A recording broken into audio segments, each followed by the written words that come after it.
Despite what some people say, full recovery from an eating disorder is possible.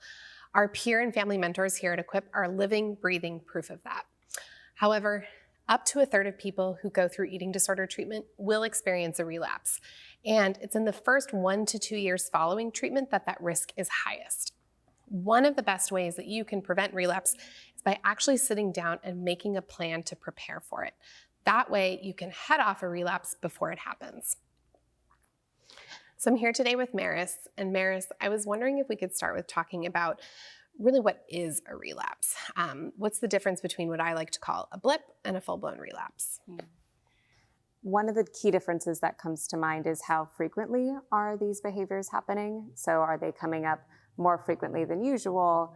Are they also happening in a severity that's maybe a bit more concerning?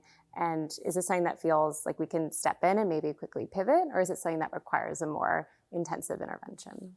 Yeah, I like making that distinction because I think so often people strive for perfectionism in their recovery.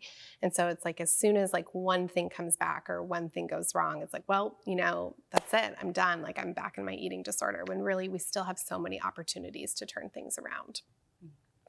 So I want to go through now what would be important to put into a relapse prevention plan. And there are a couple of components that come to mind. The first is thinking ahead about things that might trigger the relapse, listing those early signs and symptoms. So how would you know that a relapse might be happening? Coping ahead for skills and strategies to start to bring back, or that your parents could maybe bring back to support you. And then finally, figuring out that line or that point at which you do need to go back into treatment and identifying that support system to bring in with you. So I was thinking maybe we could start with triggers, and I'm wondering if you can, tell us a little bit about some common things that might trigger a relapse. Yeah. What comes to mind are times of transitions, maybe going between high school and college, also major life events, something like a wedding where there's maybe pressure to look a certain way could potentially be a time of challenge. Yeah, another one that comes to mind for me is illness. A lot of families I've worked with have noted that just even getting a stomach bug is really risky because it temporarily changes eating and it can be hard to get back on track.